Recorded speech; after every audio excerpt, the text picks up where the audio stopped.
예,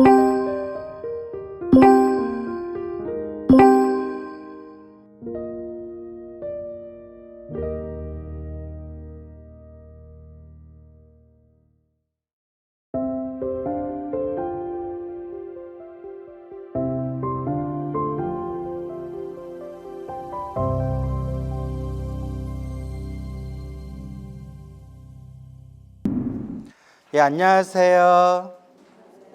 예, 지장경. 저번 시간에 오래지 않아 목숨이 다해 혼신이 무간지옥에 떨어졌다까지 했죠. 그래서 이제 혼신이라는 단어는 이제 중국식 한자 표현이고요. 불교에서는 뭐 영혼, 뭐 혼신, 뭐 이런 표현, 혼령, 뭐 이런 표현을 쓴다 안 쓴다? 예, 원래는 안 써요. 그래서 불교에서 쓰는 표현은 이제 한국 불교에서는 영가라는 단어를 쓰죠. 그렇죠. 그래서 저번 시간에 제가 여기 빈칸에다 베껴 쓰라고 했던 거 기억나시죠? 자, 생유, 사유, 본유, 중유. 그래서 태어나는 걸 뭐라고 한다? 생유라고 해요. 이런 것 좀 외워두시면 좋아요. 태어나는 건 생유, 죽는 것은 사유. 태어나서 죽을 때까지 살아가는 그 과정을 본유. 여기까지는 이해 가시죠? 지금 앉아있는 건 무슨 유예요? 본유가 되는 거죠. 그러니까 여러분 꽥 하고 죽으면 뭐가 되는 거예요? 사유. 그러니까 다시 태어나면 뭐가 되는 거예요? 생유. 그러면 죽어서 다시 태어날 때까지 그 중간 단계를 뭐라고 한다고 했어요? 중유. 다른 말로는 중음, 중음신. 우리 이제 영가라는 표현을 쓰죠. 정리되셨나요? 그래서 여러분, 우리 중생이 죽으면 중간 단계가 있을 수도 있고 없을 수도 있어요. 그래서 중간 단계가 있으면 그걸 뭐라고 부른다고 했어요? 중유, 중음인데 중간 단계가 없을 수도 있어요. 그 말은 사람이 죽어서, 중생이 죽어서 선업이 많으면 바로 좋은 곳에 태어난대요. 그래서 딱 죽자마자 눈 깜짝할 사이에 좋은 곳으로 바로 태어나고, 악업이 많으면, 무엇이 많으면? 악업. 나쁜 업보가 많으면 죽자마자 어디에 태어난다? 악한 곳에 태어난대요. 근데 여러분들 이제 불교 공부를 했으니까 이제 꼭 지옥이라고 딱 한정 짓지 말고, 불교는 악도라고 해요. 뭐라고요? 사막도. 사막도가 어디예요? 지옥, 악귀, 축생. 아시겠죠? 그러니까 지옥으로도 태어날 수 있고, 악귀로도 태어날 수 있고, 축생으로도 태어날 수 있고, 이걸 이 세 가지 지옥, 악귀, 축생을 묶어가지고 뭐라고 부른다? 사막도. 그래서 악도에 떨어진다. 알겠죠? 그래서 불교 공부를 열심히 안 하면 악도에 떨어진다 하면 다 지옥에 떨어진다 이렇게 생각해요. 근데 이제 경전 공부를 좀 깊이 하면 악도라는 게 지옥만 악도라고 하는 게 아니라 어디? 지옥, 악귀, 축생. 아시겠죠? 예. 그래서 지옥, 악귀, 축생, 사막도에 떨어지게 된다. 그래서 업이 애매하면 뭐하면? 내가 지은 업이 애매하면 중간 단계. 그래서 우리가 염라대왕을 만난다고 하죠. 중간 단계를 거치게 된다. 이렇게 이해하시면 돼요. 그러니까 사람이 죽은 뒤에 꼭 염라대왕을 만나는 건 아니에요. 알겠죠? 예, 내가 지은 업보 따라서 죽자마자 바로 좋은 곳에 태어나거나 바로 악한 세상에 떨어지거나, 아니면 업이 애매하면 무슨 단계? 중간 단계, 중요. 살아서 죽을 때까지 중간 단계를 거치게 된다. 이렇게 이해하시면 되겠습니다. 알겠습니까? 그리고 우리 불자라면 가장 최고의 길이 뭐냐? 죽을 때, 딱 숨 끊어질 때 누가 나 마중 나오시는 거예요? 염라대왕이? 예? 저승사자가? 예. 부처님이, 불보살님이 직접 마중 나오는 게 최고예요. 그러니까 얼마나 연부를 많이 해야 내가 숨 끊어질 때 아미타 부처님, 관세음보살님, 대세지보살님, 지장보살님이 나를 직접 마중 나오시려면 얼마나 내가 연부를 많이 해야 되겠어요. 그렇죠. 근데 여러분, 이게 누군가를 비판하려고, 누군가를 비방하려고 하는 얘기가 아니라 이제 나를 좀 살펴보자라는 그런 입장에서 하는 얘기인데, 절에 오래 다니고 살아생전에 기도 좀 많이 하고 절에 오래 다녔다는 사람들 중에서도 거의 대부분이 죽을 때가 되면 막 손발을 휘저으면서 죽어요. 그죠, 여러분? 그래서 이런 말하면 너무 부끄러운데, 이제 남을 비방하려고 하는 얘기가 아니에요. 우리가 이 무서움을 느끼고 정신 차리자라는 입장에서 하는 얘기예요. 여러분, 머리 깎은 스님들은 수행을 많이 하겠어요, 안 하겠어요?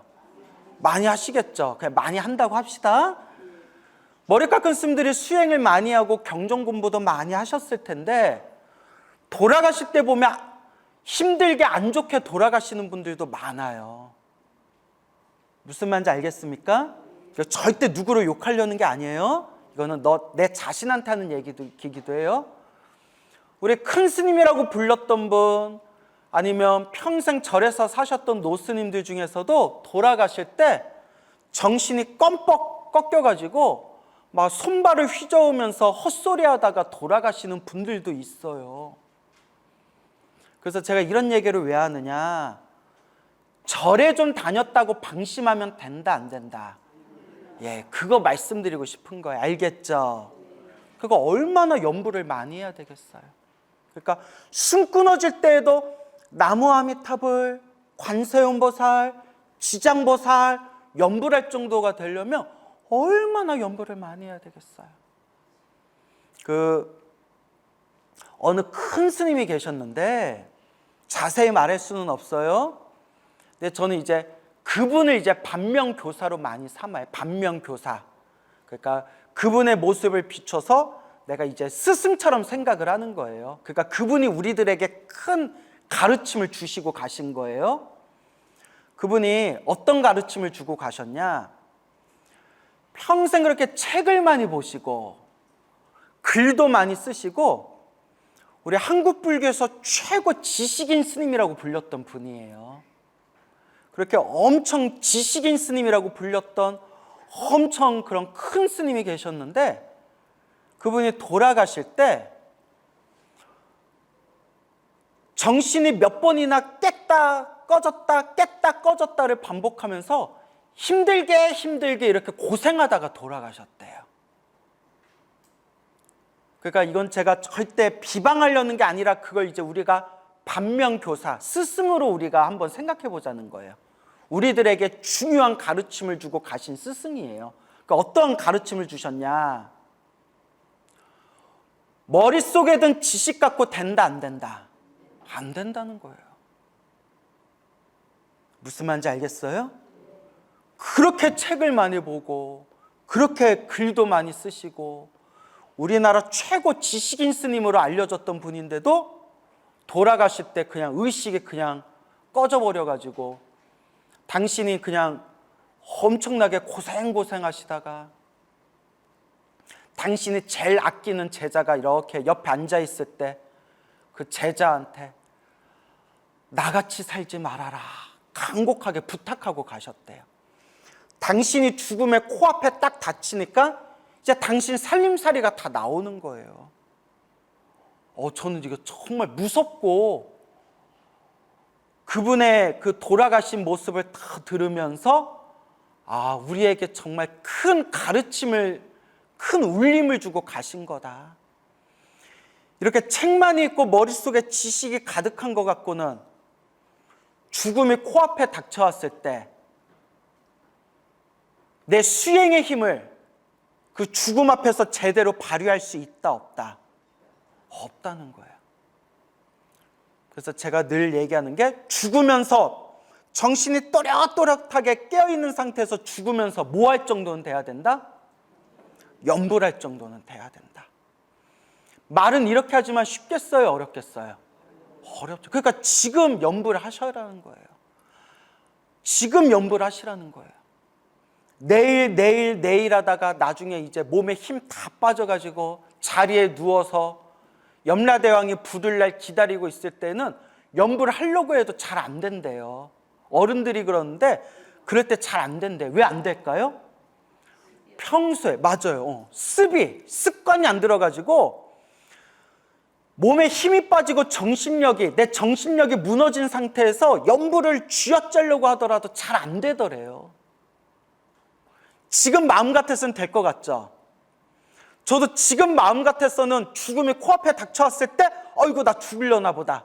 뭐 하면서 죽어야겠다? 염불하면서 죽어야겠다. 나무 아미타불 할 것 같거든요. 저도 나 죽으면서 염불하면서야 가겠지, 이런 마음이 살짝 있어요. 그런데 방심하면 된다 안 된다? 이걸 전문 용어로 한 방에 훅 간다. 근데 이게 남 얘기가 아니에요. 누구 얘기예요? 예, 우리 얘기예요. 제가 이렇게 이제 간곡하게 말씀드리는 이유 알겠죠? 예, 염불해라. 염불이 습관이 돼야 된다. 알겠죠? 그래서 항상 그렇게 염불하시길 바랍니다. 자, 그래서 이 바람은, 딸의 어머니는 온전한 믿음을 가지지 않았고 오래지 않아 목숨이 다해 혼신이 어디에 떨어졌다? 무간지옥에 떨어졌다. 아주 괴로운 무간지옥에 떨어졌다. 그래서 우리가 지옥이라고 하면 보통 예전에 이렇게 책마다 내용이 달라요. 경전마다 책마다 지옥에 대한 그런 어떤 지옥의 숫자에 대해서 책마다 좀 다른데 보통 8대 지옥이라는 표현이 많이 나와요. 무슨 지옥? 8가지 큰 지옥, 대표적인 8가지 지옥, 8대 지옥. 그러다 또 어떤 책에 보면 8열지옥과 파란지옥으로 또 나눠줘요. 8열지옥, 8한지옥. 8열지옥은 뜨거운 8개 지옥이고요. 파란지옥은 차가운, 추운 8개 지옥 해서 모두 몇 개예요? 16개. 그래서 8열지옥, 파란지옥 이렇게 나누기도 하고요. 또 어떤 책에 보면 108지옥 나와요. 중생의 번뇌, 108번뇌를 상징하는 108지옥. 또 어떤 책에 보면 수백 개, 지옥이 수백 개가 나와요. 또 어떤 책에 보면 84,000지옥이라는 표현이 나와요. 왜냐? 중생의 번뇌가 무슨 번뇌? 84,000번뇌가 있기 때문에 84,000번뇌 그 번뇌마다 84,000개 지옥이 또 있다는 거예요. 그런데 이제 부처님의 완전한 가르침을 설법하고 있는 부처님의 경전, 그 부처님의 경전을 해설하신 큰 스님들 해설서에 보면 그 지옥이라는 게 사실은 딱 지옥이라고 할 만한 고정된 실체가 있다 없다? 없다라고 했어요. 고정된 실체는 없다. 다만 누가 만든 업보가 내가 떨어질 지옥을 만드는 거다? 자기가 스스로가 살아생전에 만든 그 지독한 악업, 나쁜 업의 에너지에 의해서 내가 떨어질 지옥을 만드는 거래요. 그래서 막 화를 잘 내고 사람들한테 막 화를 내고 분노, 성냄이 강한 사람들은 스스로 펄펄 가마솥에 기름물이 펄펄 끓고 있는 화탕지옥을 만든다는 거예요. 알겠죠? 예.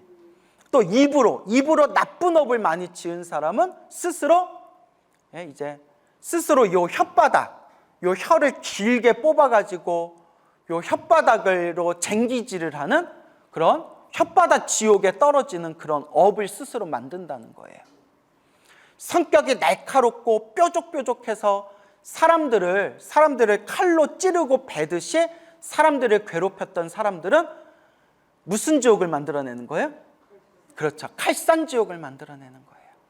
그래서 지옥이라는 게 딱 우리가 무슨 서울, 대전, 대구, 부산 이렇게 딱 고정된 형태의 그런 어떤 지옥이 있는 게 아니라 살아생전 누가 만든 업보에 의해서 자기가 떨어질 업을 만든다? 그 지옥에 떨어질 업을 스스로 만드는 것이다 라는 내용이 나와요. 알겠죠? 그래서 우리 중생들이 지옥에 떨어지는 걸 무섭게 여긴다면 나쁜 짓을 지을 수 있을까요? 없을까요? 없겠죠. 근데 아주 못되고 흉악한 짓을 저지르는 사람들은 무엇을 믿지 않아서 그래요? 그렇죠. 인과법. 이 지옥을 무서워하지 않아서 그래요. 근데 희한한 게 있어요. 제가 참 이렇게 책 볼 시간도 많지가 않은데 요새 역사서적을 많이 봐요. 역사책이나 시간 되면 이렇게 유튜브에서 역사 채널 같은 걸 많이 보는데, 왜냐하면 보고 싶은 게 너무 많은데 시간이 없으니까 그나마 짜투리 시간에 역사 채널을 보는 게, 일단 사람 살아가는 모습 있잖아요. 아, 옛날에 이런 일이 있었고 이런 사건이 있었고 중생들이 이렇게 살아왔구나. 근데 이 속에서 두 가지 마음이 생겨요. 불법을 믿지 않는 사람들은 삼국지 같은 거 보면, 삼국지 아시죠? 거기에 막 수많은 영웅호걸들이 나오잖아요. 그러면 불법을 믿지 않는 사람들은 그래, 어차피 태어난 인생, 한 번뿐인 인생 이렇게 한번 살아봐야 되는데, 이런 생각을 일으킬 수가 있어요. 그렇죠? 막 천하를 움켜쥐고 천하를 패권을 쥐기 위해서 막 온갖 막 모험을 하고 부딪히고, 인생 어차피 한방 도박 같은 인생 막 이렇게 살아가는 그런 걸 꿈꾸는 사람들이 있을 것이고, 정말 부처님의 법을 잘 닦는 사람이라면 삼국지 같은 걸 보면서 느끼는 게, 아, 참 덧없다. 이 천하의 주인이 되기 위해서 지지고 볶고 싸우고 살았지만 100년도 살더라 못 살더라. 100년도 못 살더라. 100년도 못 사는 인생. 어차피 이렇게 지지고 볶고 싸워도 100년도 못 사는 인생, 이렇게까지 남을 죽이고 남을 해치고 이렇게까지 살아야 되는가, 이런 덧없음, 무상함을 느끼게 되는 거예요. 그래서 저도 다 이렇게 역사 채널이나 역사책을 보면서 느끼는 게, 아, 인생 참 덧없다. 우리 역사 속에서 살아가는 우리 중생들의 모습을 보면 참 덧없구나.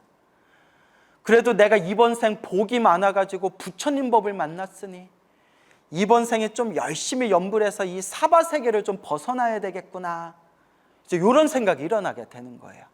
그래서 다 이렇게 역사책을 보고 하면 이 불자로서 느껴지는 게 많은데, 희한한 게 뭐냐면, 제가 아까 말씀드렸죠. 부처님의 불자라면, 그러니까 부처님의 인과법을 믿는 사람이라면 나쁜 짓을 할 수 있다 없다? 없다라고 했죠. 꼭 그런 게 아니에요. 여러분, 이방원이라고 아시죠? 이방원. 예? 태조 이성계 아들 이방원이, 그래서 여러분 뭐 드라마에도 많이 나왔지만 이방원이 자기 반대하는 반대파들 다 숙청해가지고 그 칼의 군주, 피의 왕이 됐잖아요. 그렇죠? 근데 왕이 됐는데 또 정치는 잘했다고 해요. 정치는 잘했지만 그 이방원의 일대기를 보면 정말 손에 피를 많이 묻혔어요. 손에 피를 많이 묻혔지만, 근데 또 정치는 잘했대요. 상당히 합리적인 현실주의자였고. 그렇지만 막 자기 아들 이제 세종, 미래의 세종이 될 자기 아들이 나중에 이제 자기가 죽고 나서 임금이 되었을 때 외척이라든가 혹은 공신들이 권력을 움켜잡고 자기네들이 마음대로 정치를 휘두를까 봐 딱 사람을 봐가면서, 조금이라도 이제 나의 아들이 왕이 됐을 때 조금이라도 이게 문제가 생길 것 같다라는 사람들은 이제 다 숙청하는데, 그 중에 야, 해도 너무하다 싶은 게, 첫째는 자기 부인의 동생들, 처남들, 민씨 가문은 완전히 그냥 쑥대밭을 만들었잖아요. 그렇죠? 드라마 안 보셨어요? 예, 전 뭐 드라마는 못 보고 책에서는 봤지만 뭐 드라마 볼 시간도 없어요, 저는. 그리고 두 번째, 야, 이거 진짜 해도 해도 너무하다. 아무리 정치가 비정하지만 해도 해도 너무하다 싶은 게 며느리 친정 집안, 심씨 가문. 며느리가 이제 심씨 가문이었거든요. 심씨 가문을 완전히 없는 죄를 뒤집어 씌워가지고 또 심씨 가문도 완전히 그냥 쑥대밭을 만들었잖아요. 이제 이런 사건이 있었는데 중요한 게 뭐냐면 이방원은 불교를 싫어했어요, 여러분. 그건 알고 계셨나요? 예, 이방원은 불교를 되게 싫어했어요. 불교를 되게 싫어했어요. 그래서 이방원이 불교를 싫어했기 때문에 어차피 인과법도 안 믿고 윤회도 안 믿고 업이란 것도 안 믿는 사람이니까 눈앞에 보이는 현실주의자 입장에서 그냥 눈에 닥치는 대로 조금이라도 이제 이 왕의 권력에 누가 될 사람들은 다들 숙청했겠구나라고 생각해 볼 수 있겠지만 불교를 믿지 않았던 그 이방원의 손자 중에 수양대군이라고 있었어요. 그렇죠, 여러분. 수양대군이 나중에 또 뭐가 돼요? 세조가 되는데 또 엄청나게 사람을 죽였어요. 자기 조카 죽였죠. 조카 단종을 죽인 건 둘째치고 친형제까지 죽었어요. 친형제. 이것도 뭐 드라마 보고 다들 아시죠? 예. 그래서 옛날에 봤던 드라마 중에 그 한명회라는 드라마 있었죠. 이덕화가 주인공. 천하가 이 손 안에 있어야 뭐 그거 있었잖아요. 어렸을 때 봤던 기억이 나는데 그래서 세조도 엄청나게 수양대군 세조도 엄청나게 손에 피를 많이 묻혔는데 수양대군이었던 세조가 톡실한 불자였어요. 엄청난 불자였어요. 왕되기 전부터 불자였고 그때 강경도감이라고 해가지고 그러니까 우리 불자들 입장에서는 세조가 참 그래도 이렇게 뭔가 훌륭한 면도 있었지만 그래서 세조가 했던 우리 불교사적인 업적 중에 하나가 그 어려운 한문으로 된 수많은 경전들을 훈민정음 아버지 세종대왕이 만드신 훈민정음으로 경전을 한글로 번역을 하는 작업을 했어요. 그래서 뭐 아미타경, 법화경, 능엄경, 금강경 3가에 해가지고 심지어 법화경 같은 거는 직접 번역했어요. 세조가. 왕이 직접 번역했다니까요. 이렇게 수양대군 세조가 왕이 되기 전부터 톡실한 불자였는데도 경전이 직접 번역했을 정도니까 윤회도 알고 인과법도 알고 인연법도 알았을 텐데도 왕 되려고 뭐 했어요? 손에 피를 묻히고 형제도 죽이고 조카도 직접 죽인 건 아니겠지만 조카도 살해당하게끔 그것을 다 방조하고 그래서 그런가 야사에 의하면 이제 그 단종의 생모가 꿈에 나타나가지고 어찌 내 아들을 그렇게 할 수 있단 말이냐 하고 세조 몸에다가 콱 태하고 가래침을 뱉었는데 하고 이제 침 맞고 딱 깼어요. 참으로 희한한 꿈이다. 소름이 끼치는구나 했는데 침 맞았던 그 자리에서 점점 종기가 생기더니 온몸에 뭐가 생겼어요? 피부병이 생겼는데 그게 지금 학자들을 보기에는 문둥병이 아니었겠느냐 그런 얘기를 해요. 문둥병이 아니었겠냐. 그러다가 어디에 가가지고 계곡에서 목욕을 했죠? 멀정사 가는 길에 이제 계곡에서 목욕을 하는데 피부병이 막 썩어나가지고 막 너무 더러워서 아무도 가까이 못 오게 했대요. 창피해가지고.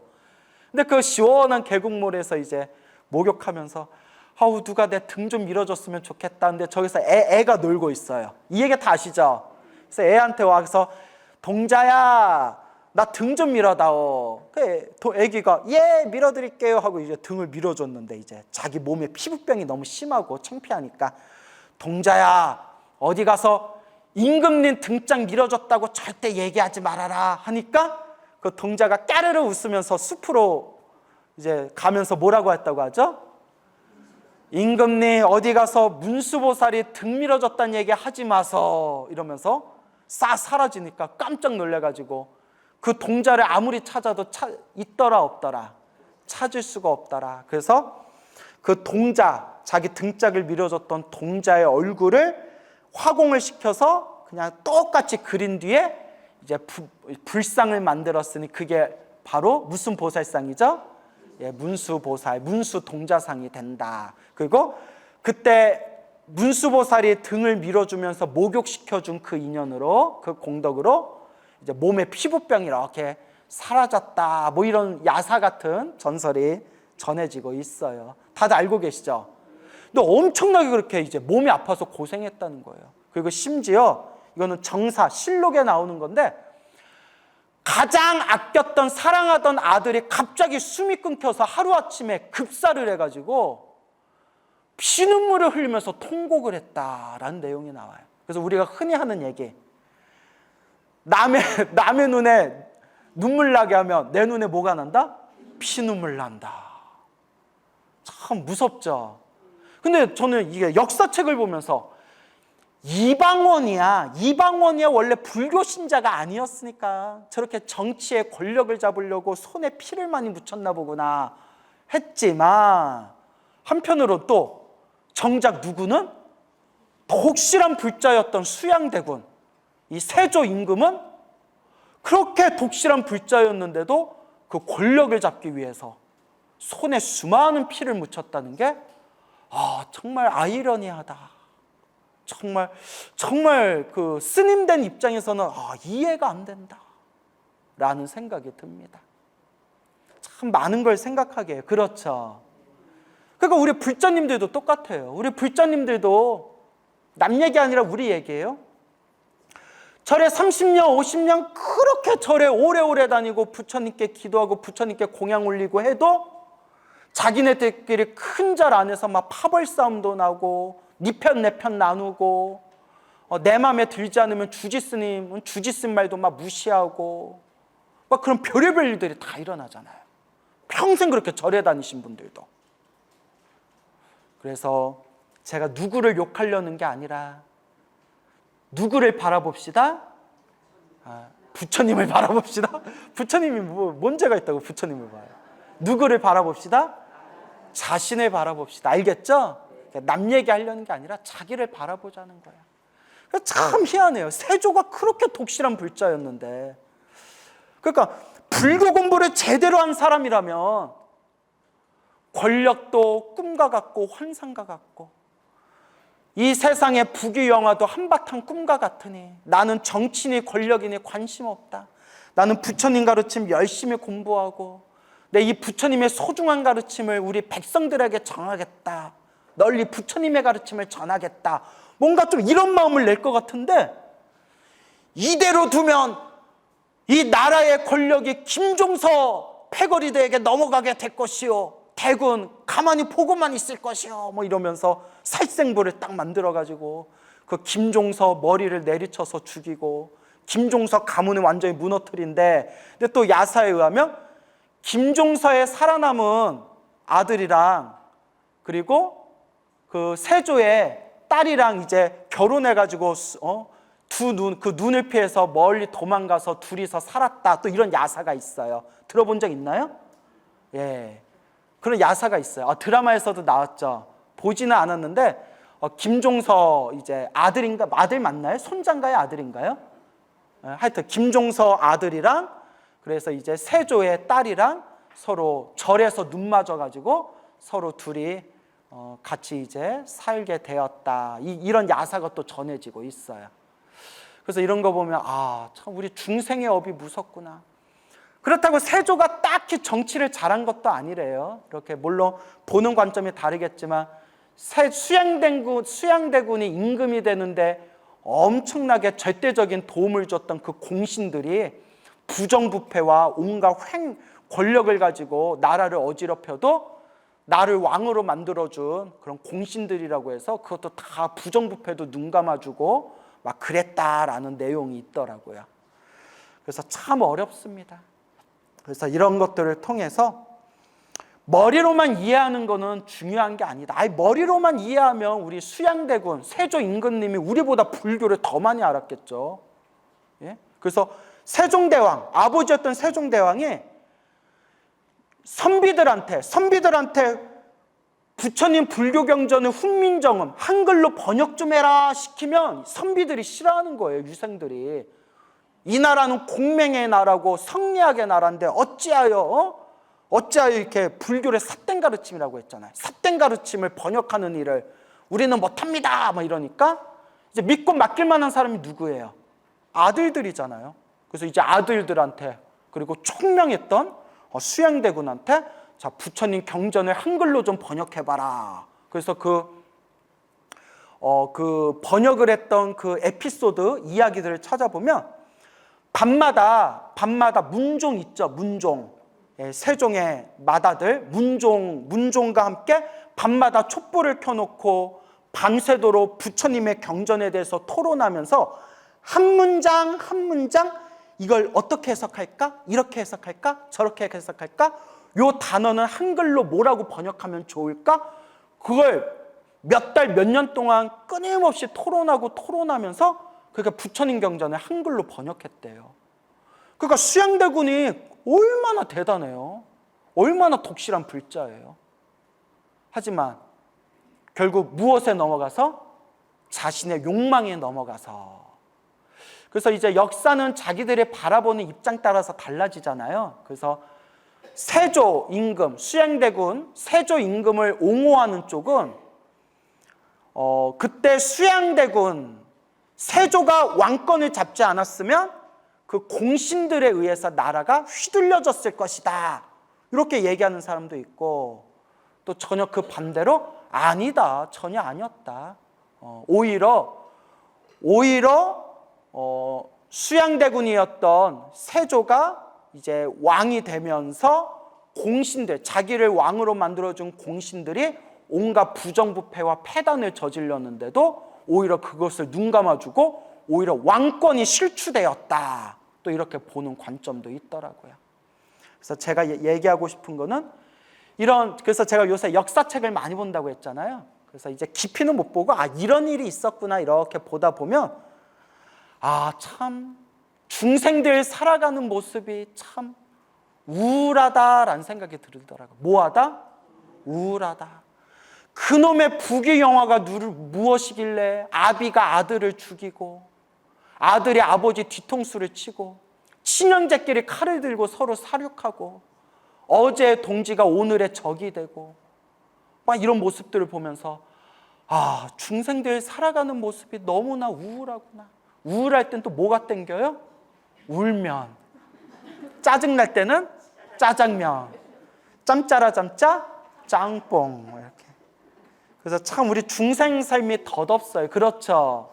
그래서 여러분 저한테 공부 배우시는 분들은 이런 세상의 부귀 영화가 다 한바탕 꿈과 같다라는 것을 좀 마음에 되새기면서 부처님 가르침을 의지하면서 이번 생 복을 짓고 선업을 짓고 공덕을 좀 잘 닦으셨으면 좋겠어요. 알겠죠? 예, 다 한바탕 무엇이다? 한바탕 꿈이다. 그 꿈 속에서 우리가 부귀영화라는 그 한바탕 꿈 속에서 그 부귀영화라는 그 허망한 것을 붙들려고 얼마나 많은 악업을 짓고 있어요. 그러니까 인생을 열심히는 살되 돈도 많이 버시고 주변에 좋은 곳에 많이 쓰시고 또 누릴 게 있으면 또 열심히 기분 좋게 누리시되 하지만 결국은 이 모든 즐거움도 한바탕 무엇이다? 꿈이다. 이 꿈 속에서 이 꿈에서 완전히 벗어나는 영원한 행복의 길로 갈 수 있는 이 부처님의 가르침을 우리가 잘 닦아나갑시다라는 것을 여러분들의 마음에 명심하셨으면 좋겠어요. 알겠죠? 그래요. 자, 쭉 나가볼게요. 바라문의 딸은 어머니가 세상에 살아계실 때 인과를 믿지 않고 참 인과를 믿지 않고 악업을 삼았으므로 인과를 믿지 않고 악업을 삼았으므로 당연히 업에 따라, 누가 지은 업이에요? 자기가 지은 업에 따라 악도에 떨어졌을 것으로 알고. 그러니까 딱 이게 딸이 봐도 우리 엄마가 좋은 데 태어났을 것 같아, 나쁜 데 태어났을 것 같아? 그래, 나쁜 데 태어났을 것 같아 라고 이제 아는 거죠.